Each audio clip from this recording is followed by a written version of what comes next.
Hello, তো চলো তোমাদেরকে আজকে আমরা আমাদের কাটরাতে যে রুমটায় ছিলাম সেই রুমটার একটা ট্যুর দিয়ে দিই। এই যে গেট থেকে ঢুকেই এই যে চলো চলো চলো চলো চলো চলো আবার চলো, এই যে গেট থেকে ঢুকেই হচ্ছে এই যে ডান সাইডে পড়ছে হচ্ছে ওয়াশরুম, এবং তারপর সোজা চলে গেলে হচ্ছে রুমের সমস্ত জিনিস যেটা হাতের কাছে পড়ছে। এই যে ওয়াশরুমের মধ্যে, ওয়াশরুমটা অনেক বড়, তোমাদের কি দেখাবো। এই যে ওয়াশরুমে রয়েছে বেসিন, তারপর হচ্ছে একটা কমোড, যা যা থাকে একটা ওয়াশরুমে।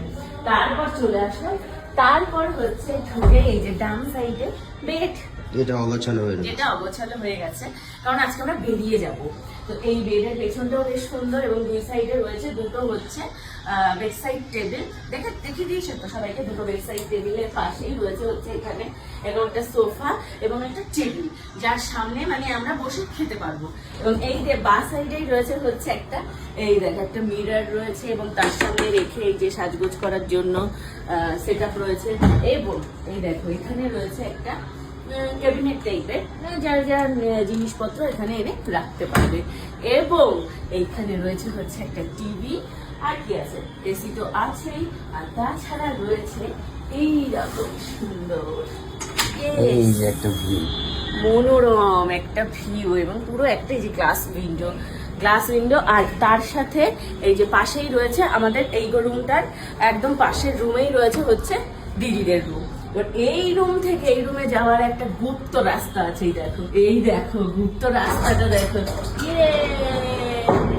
এটা আমরা হঠাৎ করে আবিষ্কার করেছি। আমি ভাবছি কি রে, স্বর্ণ দেখছি এটা কি এরকম ছিটকিনি কেন দেওয়া, আগে এটা খুলে তারপর এই পাশে এসে দেখছি এখানেও একটা ছিটকিনি করা, সেই জন্য মানে এখান থেকে এই যে এই ঘর থেকে এই ঘর হতে কানেক্ট করা যায়। আর এই ঘরটাও সেম একদম, এই ঘরটা তো তোমরা দেখে নিয়েছো আগেই দিদির ভিডিওতে। ওদের এই ব্যাক পোর্শনটা একটু আলাদা, আর আমাদের ব্যাক পোর্শনটা এই যে দেখো, এই যে ওদের ব্যাকটা একটু আলাদা, আমাদের ব্যাকটা একটু আলাদা। তো চলো, এই ছিল হচ্ছে আমাদের কাটরাই রুম ট্যুর। এবং নেক্সট যেখানে যাব সেখানে গিয়েও তো তোমাদেরকে নিশ্চয়ই রুম ট্যুর দেবো। কেমন লাগলো রুমটা অবশ্যই কিন্তু কমেন্ট করে দিও।